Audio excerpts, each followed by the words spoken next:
Hi, everybody. Welcome to our Mind Your Health podcast.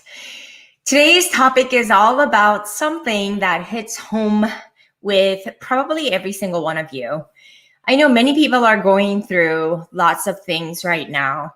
I'm hearing more and more of my patients and my colleagues and my friends and family losing family members or themselves getting sick.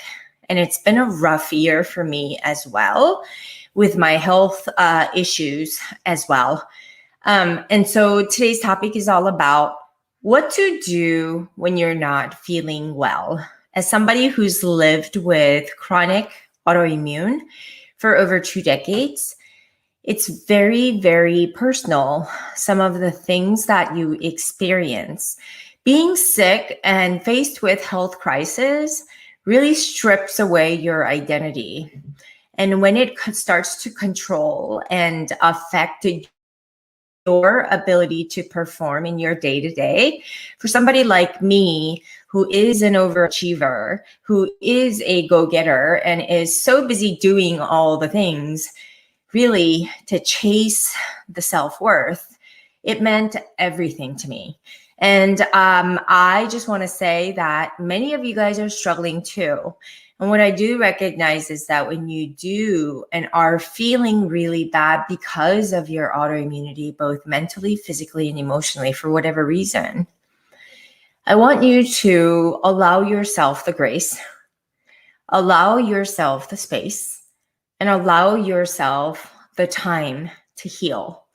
And really recognize this opportunity as a time to reset, reevaluate, and really redirect your life in the direction that you want.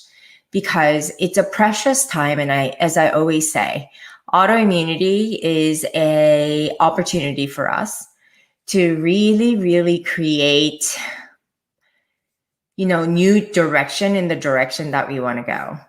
Because there are so many aspects to healthcare, our conventional medical care system right now, that as a practitioner, we're taught to be confined to make things black and white and only believe in what we can touch and see and measure. And that's really the science. And really what I'm learning is, as a scientist who's chasing all the evidence and the research, I just want to tell you, every day it's hard for me to chase, and I did this for so long and I was so stressed out by it, is that every single day that passes, we're expected to know all the new and relevant information that are pertinent clinically. And that information from different medical journals that involve different systems and different specialties, it's really hard to really stay on top of the diversity of information coming here. There's no way you can know a lot. Besides that, all the research is relying heavily on the testers, evaluators, biases. And we know that research reliability and correlations and all the variables that we bring to the table really does impact the result of the research and who pays for the research. All that to say, there is a human nature tendency, right? Our thoughts always create the results, our beliefs, right? So if I am heavily invested in a pharmaceutical company who produced a new drug for lupus, for example, and my study funding is by this company, it's more likely that I'm going to look at this medication favorably because I benefit from the research being the success and validating the efficacy of the medication as opposed to not. So it's in my best interest. So always the scale is going to tip, and it's completely subconscious. And I can say my bias is out all I want, but human tendency is that we always create the result that we're thinking and believing, right? And so in my program called the Autoimmune Health Transformation, I talk about this a lot, how our thoughts really trigger our feelings, our emotions, which then dictate the actions and the behaviors that we take to create the result that we want. And really, at the end of the day, whatever we're thinking repeatedly is what we're creating. So if you look around you, financially, relationship, or health-wise, everything that you believe and thinking is what you're creating. This is really, really valid, and it's of importance to you and me because it's hard sometimes when we're going through a rough patch where our physical body is completely going astray and it's not doing whatever it wants to do. I learned the hard way that when my health crisis struck and I had no control over what happened symptomatically in my body, no matter how much I was doing my role, it really forced me to think about, what do I really believe? And when I really uncovered all the onion layers of my being and my thoughts and my habits and my beliefs and limiting beliefs, the subconscious aspect of my thinking and programming is that I was really living from a place of fear. For example, at the worst times of my life, I would be sitting really, really scared with a physician, whether it be a nephrologist or an immunologist, hematologist, or a rheumatologist. And whatever I was told was based heavily on the scientific information that was up to date at that time. Now, the research papers changed every year. So every year or thereafter, over the 2 decades that I've been a patient, it's changed and it's evolved in the field of rheumatology that deals with autoimmunity. And what I have to understand is that initially, I blindly believed everything that science had to offer, because to me, it was something ideal, somewhat of an ideal that I aspire to be, because I was in my doctoral program and this is what I was studying to be. And I had a high respect for the system, the medical system, as well as the education. But that was proven wrong through my personal experience. And it didn't take just one experience. It's over time recognizing, oh my goodness, this is the dead end. And it was a process for me to reveal the system, the systemic dysfunctions that exist in the medical system, and how we as patients can interact with that system to either be torn down and be in a state of victimhood, or rise above it and to recognize that really our bodies are miraculous. There's too many variables to consider to say one thing leads to another. It's never black or white. When we try to limit our miraculous ability to heal to a scientific fact or evidence-based practices, we really confine those practices to what we can see, then we're doing an injustice for what our bodies are capable of. Because let me tell you, our bodies, if given the right conditions that align with your beliefs first, and then the feelings and the actions you take, and then the results that you create starts with your subconscious beliefs about yourself. And if you're not regarding yourself, that's why I talk so much about self-love, and it might seem woo-woo to you guys, but on some level, if you're listening to my podcast, you know that at some level, it strikes a chord with you, because it's something that nobody really talks about, not even your doctors. I don't think, for as well-intentioned they are, like they're my colleagues, they're my friends, and they are wonderful human beings, but there's a limit to what they can do. And they're so stuck on the evidence.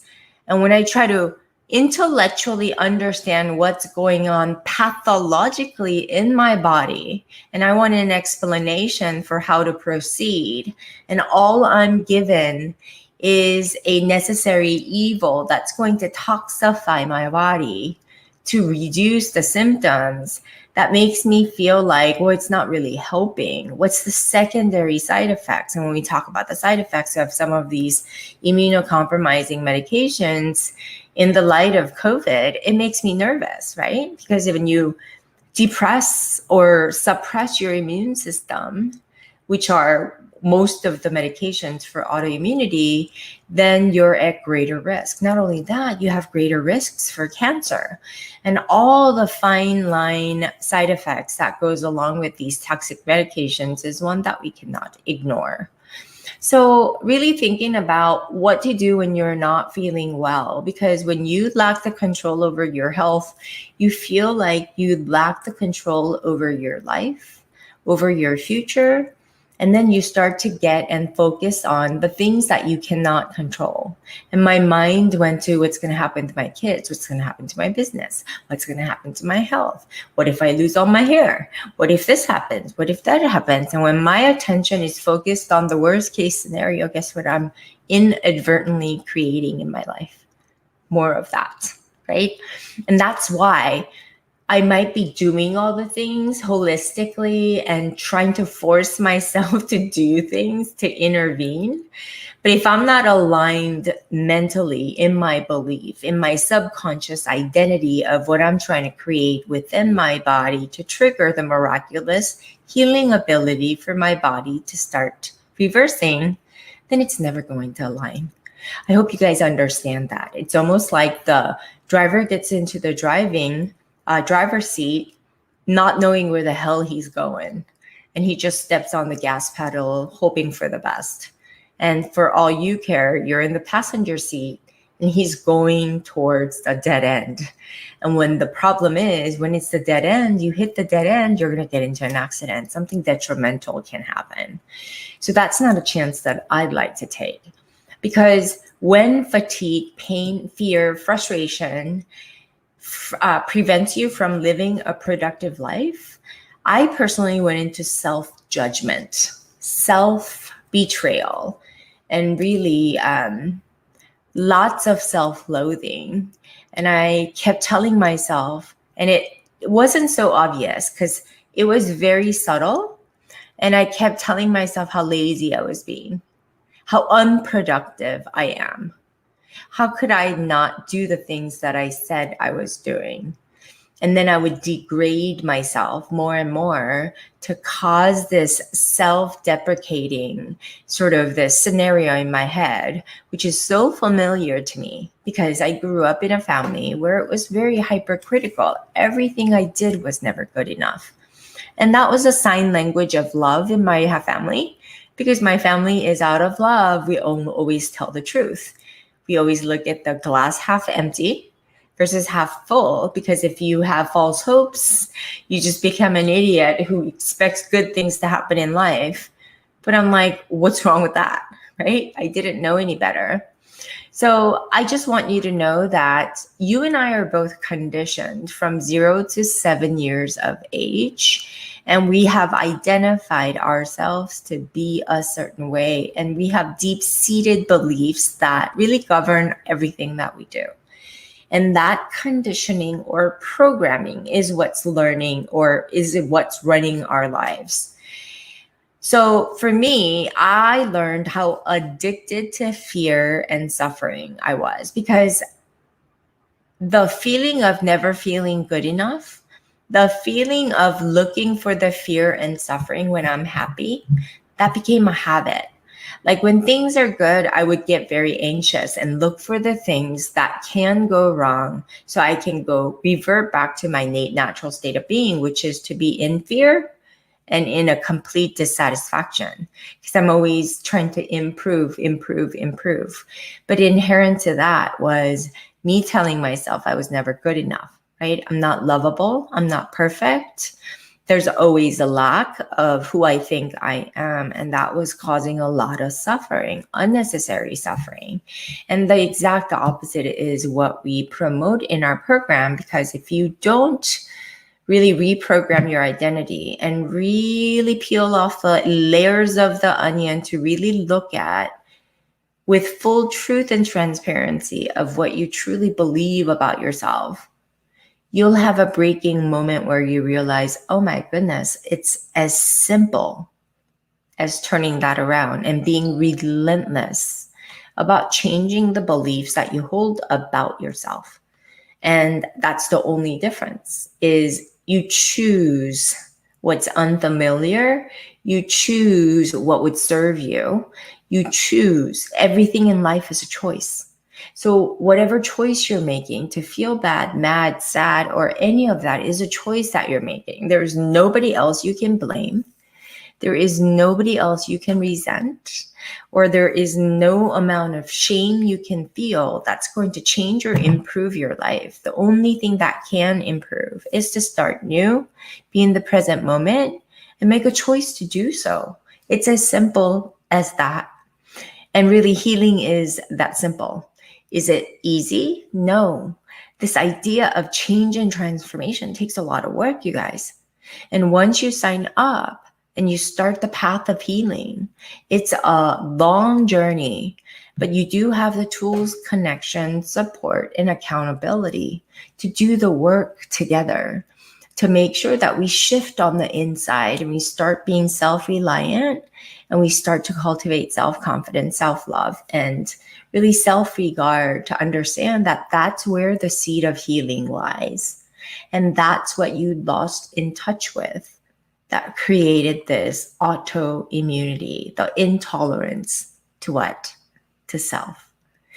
So no matter what you think you've done, no matter what you've tried, there's a seed of belief that believes that you're not going to heal. There's a seed of belief that is completely given up. There's a seed of belief in your life that really limits your ability to progress and heal beyond your belief right now. So if that's you, there is always a choice to start to feel better. Offer yourself the time and the grace and the space to feel like you can rest and reset, right? But beyond that, really working on yourself to understand at a deeper level who you are. Not who you are defined by everybody around you, but who you really are, what's really important. Because health crisis does that to us, right? It's a ability for us. It's almost a blessing to really reflect upon what's truly important in our lives. And through that process, you can find greater meaning for what you do. And so it's not just, cause and effect, and it's going to be joyful and gleeful and happy all the time. That's not what we're all about. Life is, and human experience is all about really experiencing the full spectrum of the rainbow and taking the good with the bad and understanding yin to the yang and really understanding that's the opposite of suffering, right? Which is what happiness and joy exists when you're able to embrace both sides of the coin. So it is in this wisdom when you can elevate your consciousness to a level where you can really redirect your mind and really wholeheartedly connect your mind to your body that you can heal. No amount of knowledge or understanding can truly heal you from external sources like your doctors. That doesn't change. So you can't wait for that to happen. You need to make it happen, make a choice and the commitment to commit to your self-growth and self-healing. And that requires you to do the deeper work of really getting to know who you are so that you can transform from the inside out and really work out and reveal all the traumas and all the wounds and every habitual thing and thoughts that you're holding, choosing to hold on to that may be perpetuating your autoimmunity. And through that process, I'm growing stronger every single day. I act with more humility. Nothing surprises me anymore in my field. And I trust that my body is on its way to heal. And when it tells me something's alarming and something's going off, I know that it's trying to tell me something. It's a message that it sends. So gratefully, I sit and listen, or take a listen, or take a rest, and give myself some grace to really understand what my body is trying to tell me. And then rethink my ability to generate the healing power from within by relying and really reinforcing the belief I have in miracles. Because miracles are so much better, and living from possibility is so much better than the black and cause and effect of limited science that tries to confine us to a certain concept or symptoms or break things down and separate always. So I want you to expand beyond the beliefs of limited healing. And in order for you to truly heal, you're going to have to unlock within you the healing power. And only then can your body starts to create the healing energy from within. And you couldn't ask for a better healing ability or healing trigger from within. If you like this podcast, please, I hope you subscribe and really leave us a review. It really helps us to reach more people, to really enlighten many more of you, to really find the strength from within and shift from victim mindset to an empowered healer mindset that really can create and cultivate self-love, which is a necessary ingredient for health and healing. Thank you so much for listening, and I'll see you guys all next week.